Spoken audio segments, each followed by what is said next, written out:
The house always wins, unless you're the OGGM.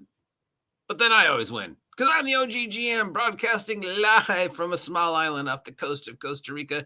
Here at Site B at 8:30 in the morning is the 22nd day of February, 2023. And oh, my giddy aunt, is my head killing me because we have been bombarded by a super windstorm. I haven't had a chance to go outside yet, but I have a feeling some things are not where I left them because I heard them. It's always, I think, the most fun part of if you're trapped in a super windstorm. Not that there's anything fun about a super windstorm, but if you are trapped in a super windstorm, you just turn off the lights and you just listen because the noises are just both frightening and amazing. And speaking of frightening and amazing, segue, it's time to take a look at all the physical product that might be on the shelves of your friendly local game store in your town. These are all things that have been out and shipped and should be available for sale, maybe, but we can't be sure because the real world.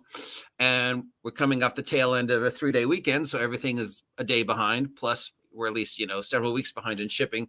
So if I mention something that you want to pick up, call ahead to your friendly local game store and make sure they have it in stock. And while you're doing that, please take a moment to like, share, and subscribe to the OGGM Adventures. Help me hit 1,500 subs by April 1st. All right. It's a lot of zines in small print this week. A lot of zines. Not sure why, but it is. From Tim Obermuller Games. That's ORBERMUELLER. We have The House Always Win and Curse of the Hat Man. These are both zine small press adventures for Mothership. Still so much love for Mothership, man. Don't know why, but I guess people like hacking this system. So The House Always Wins.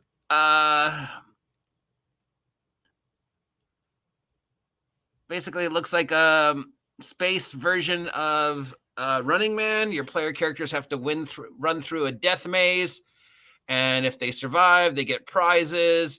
And there's corporate sponsors and a city. So, if the world of Mothership isn't awful enough, now Tim is bringing us sort of a whole Running Man planet. Then we have Curse of the Hat Man, where it's basically a Running Man a Mothership shore leave horror film. So the characters are on shore leave on a planet, and there's a slasher horror thing going on. Interesting. So combining Mothership and space and spaceships and lasers with classic 80s slasher horror as the man with the hat comes after your space characters. Interesting. Okay, next we have from RV Games, also from Mothership, Ramprint. I forgot. Sorry, prices. The House Always Wins is $16 for a softcover adventure. Curse of the Hat Man is $14 for the softcover adventure. Rampart by RV Games, also from Mothership, $12. It's a adventure that takes place on a space station that's secretly a orbiting research facility.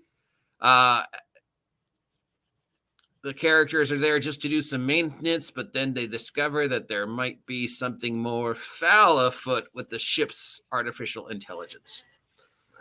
From Swordfish Islands, we have The Dark of Hot Springs Island. This is a hardcover supplement study for $60.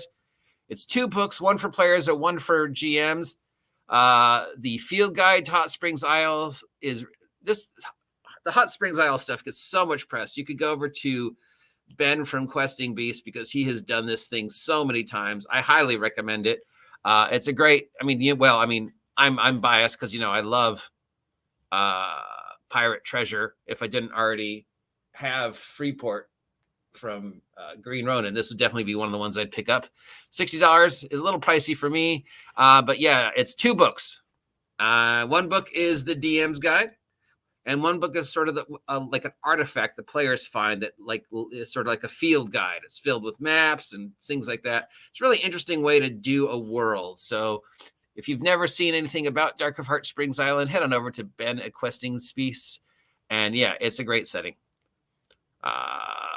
From Crumbling Keep, we have some stuff for the Marching Order RPG. Marching Order RPG is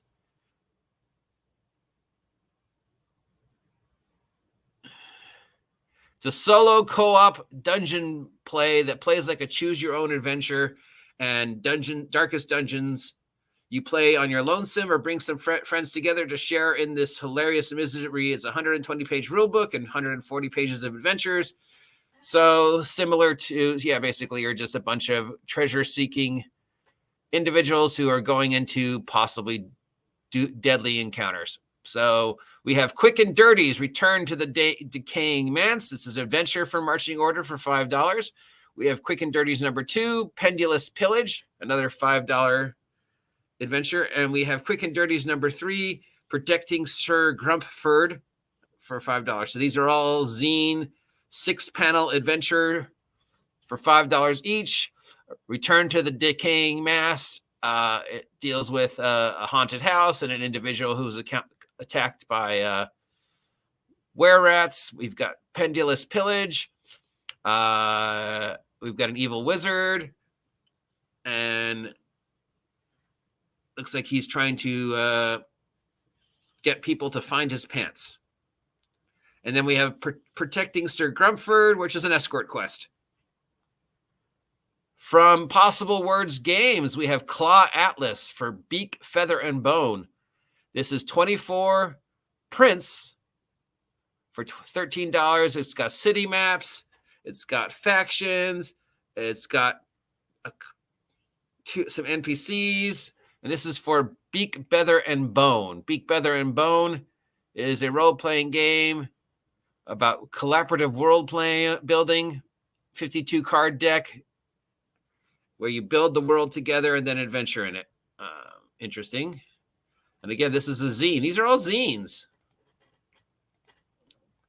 From 321 Action, we have Children of Uma and Mini Submania for the 321 Action role-playing game.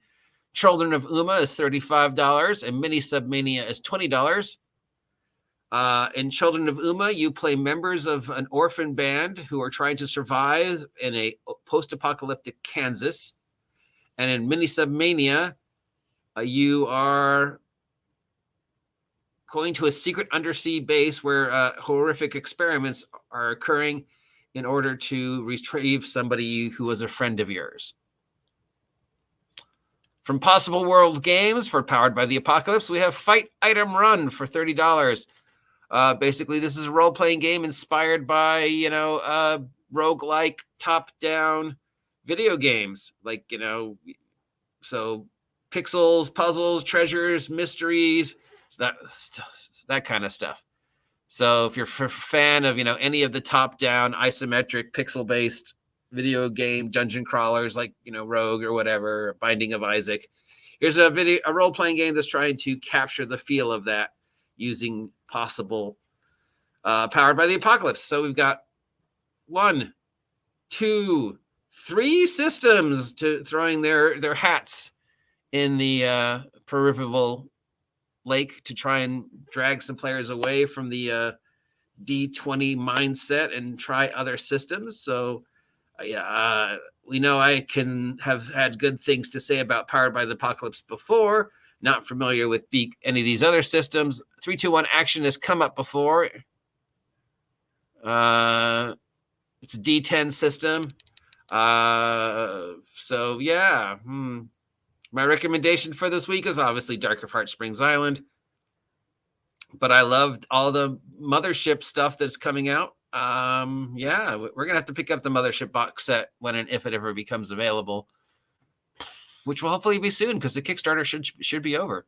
Anyways, that is all the physical product that should be on the shelves of your friendly local game store, unless you're like your boy, the OGGM, who lives in a town where he is within an hour drive distance of over at least 10 game stores, only one of which actively supports tabletop role-playing.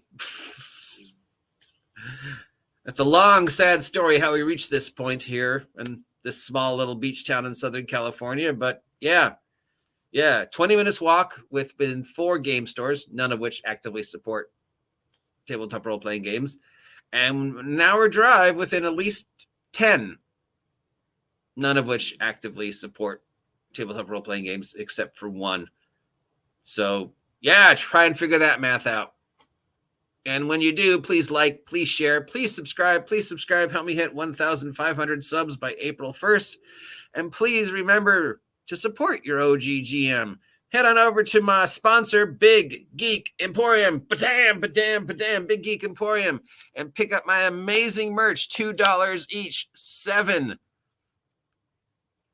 zines filled with brand new monsters and brand new mechanics and my own particular sense of nonsense and humor, all for $2 each, all available exclusively on Big Geek Emporium, your gluten-free alternative to drive-through RPG. Till next time, I have been the OGGM, thanking you for taking time out of your day to listen to me pontificate on this ridiculous hobby that is ours. I will see you soon. Until then, you know what to do. Get off my land.